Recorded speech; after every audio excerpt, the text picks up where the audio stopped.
গগৈ ডাঙৰীয়া, পংকজ জোৰা ডাঙৰীয়া, নীলিম কুমাৰ ডাঙৰীয়া, ডাক্তৰ ইছলাম আৰু মোৰ ভাতৃপতি জিতেন্দ্ৰ কুমাৰ চৌধুৰী, সন্মুখত থকা মুকুল কলিতা ডাঙৰীয়াকে ধৰি সুধীবৃন্দ, মোৰ বন্ধু খাইৰুল, দীপকৰ লগত 14 বছৰ একেলগে কাম কৰিছোঁ। আৰু দীপকে নক'লেও মই আজি ৰাজহুৱাভাৱে ঘোষণা কৰিছোঁ যে হোমেন বৰগোহাঁইৰ পিছত বেছি ৰিজাইন দিয়া মানুহ মই দীপককে লগ পাইছোঁ। হেমন্ত বৰগোহাঁই ছাৰৰ লগত মই 21 বছৰ কাম কৰিছিলোঁ। প্ৰায় 30 বাৰমান তেওঁ ৰিজাইন দিছিল আৰু দীপকেও প্ৰায় 15 বাৰমান ৰিজাইন দিছিল। মই লগত নাথাকিলে চাগে দীপক 14 বছৰ নাথাকিলেহেঁতেন। খুব খঙাল, বিদ্ৰোহী। এবাৰ এখন প্ৰেছ মিটলৈ পঠালোঁ দীপকক, গানৰ CD উন্মোচন, বিপ্লৱী গীত। সন্ধিয়া মোক ফোন কৰিছে, মানে বিপ্লৱী গীতৰ উন্মোচনটো 5টা বজাত আছিল আৰু ডিনাৰ আছিল। 8:30 মানত ফোন কৰিছে, দাদা নিউজটো নকৰোঁ দক। মই কিয়া বোলে বিপ্লৱী গানৰ কথা কৈ ব্লেক ডগ খুলিছে ইয়াতে। মই আচৰিত হৈ গ'লোঁ। ব্লেক ডগ খুলি খোৱা মানুহে বিপ্লৱৰ কথা কি বুজি পাব? মই আচৰিত হৈ গ'লোঁ। মই তক যিটো কাম দিয়া হৈছে তই লৈ আহ, তই কৈ যাবি মই লিখিম। নিউজটো সি লিখি দিলে বাৰু, কিন্তু তাত তাৰ কোনো ধৰণৰ আগ্ৰহ বা কিবা নাছিল। কথা আৰু কামৰ মাজত সংগতি থকা মানুহক দীপকে ভাল পায় আৰু সেইবাবে চাগে দীপক এতিয়া ৰাইজৰ মাজতো জনপ্ৰিয় হৈ পৰিছে। সকলো কথাৰে নেতিবাচক দিশ নাথাকে, প্ৰতিটো নেতিবাচক কথাৰে নেতিবাচক দিশ নাথাকে, এটা ইতিবাচক দিশো থাকিব পাৰে। দ্বিতীয় বিশ্বযুদ্ধ নোহোৱাহেঁতেন ভাৰতবৰ্ষে স্বাধীনতা নাপালেহেঁতেন। ভূপেন হাজৰিকাই গুৱাহাটী ইউনিভাৰ্চিটিৰ চাকৰি বাদ নিদিলে ভূপেন হাজৰিকা নহ'লহেঁতেন। জুবিন গাৰ্গে গ্ৰেজুৱেশ্যন কমপ্লিট কৰাহেঁতেন জুবিন গাৰ্গ চাগে নহ'লহেঁতেন। মই খুব তেনেকৈ ভাবোঁ। তেনেকৈও দীপকৰ খং নুঠাহেঁতেন, দীপক আজি ৰাইজৰ মাজলৈ এনেকৈ যাব নোৱাৰিলেহেঁতেন। গতিকে এই যিকেইগৰাকী সাংবাদিকক বঁটা দিয়া হৈছিল, লগতে ডাক্তৰ ইছলাম, তেখেতৰ বিষয়ে কৈছে আপোনালোকক।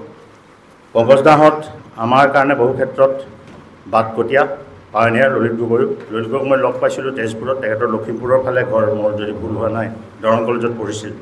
মহাজ্যোতি কাকতৰ সৈতে জড়িত হৈছিলে ডক্টৰ পূৰ্ণনাৰায়ণ সিংহৰ। এই সাংবাদিকতা জড়িত হোৱাৰ পাছত মই কোনো মানে পৰিকল্পিত সাংবাদিক নহয়। মনমোহন সিং যেনেকৈ এক্সিডেণ্টেল প্ৰাইম মিনিষ্টাৰ, মই তেন্তে এক্সিডেণ্টেল জাৰ্নেলিষ্ট। কাৰণ মোৰ টাটা কেছ লাগিছিল, সেইকাৰণে চৰকাৰী চাকৰি একো পোৱা নাছিলোঁ আৰু উপায় নাপাই মই সাংবাদিকতা কৰিবলগীয়া হৈছিল। যি নহওক, আৰু নীলিম কুমাৰকো মোক কবি বুলি ক'লে মোৰ এটা দুখ লাগে। তেওঁক আচলতে বিপুলাই মই ক'ব বুলি ভাবিছিলোঁ, কোনেও তেওঁক গীতিকাৰ বুলি চিনাকি কৰি নিদিয়ে। He is a very good lyricist. ইমান মৰম আছেনে কোনোবা সিয়াত? এই চিনেমাখনত তেখেতে যিটো গীত লিখিছিল, সেইটো গীতত মনোজ শৰ্মাই সংগীত সংযোজন কৰি শ্ৰেষ্ঠ সংগীত পৰিচালকৰ বঁটা পাইছিল। গতিকে নীলিম কুমাৰ, মই কবিৰ লগতে গীতিকাৰটোক মই ক'লে ভাল পাওঁ, মানে নিন্দা মই প্ৰায় কওঁ সেইটো। পংকজ দা দীপকহঁতৰ নিচিনাই। ললিত গগৈ আৰু পংকজ দৌৰাক জিতেন অলপ বেলেগ হ'ব। ললিত গগৈ আৰু পংকজ দৌৰাক যে দীপকে নিৰ্বাচন কৰিছে, তাৰ তিনিওজনৰ মাজত এটা কমন কেৰেক্টাৰ মই দেখা পাওঁ। তিনিজনেই গোৱাৰ মানুহ। আমাৰ যিটো গোৱাৰ বুলি কয়, মানে যিটো কৰিম বুলি কৰে, যিটো নকৰোঁ বুলি নকৰে। যথেষ্ট প্ৰত্যাহ্বানৰ সৈতে যুঁজি আছে। যথেষ্ট খুব সচ্ছল আৰ্থিক অৱস্থা এজনৰো নাই। জিতেন চৌধুৰী অলপ দৈনিক অসমৰ কাৰণে আমাতকৈ অলপ ধনী বাৰু, সেই ক্ষেত্ৰত বেলেগ কথা। কিন্তু যিয়ে নহওক, জিতেনেও আমাৰ পিছৰ প্ৰজন্মৰ যিকেইজন সাংবাদিকলৈ আমি চাব পাৰোঁ, তাৰ ভিতৰত মই ভাবোঁ যে জিতেন্দ্ৰ কুমাৰ চৌধুৰী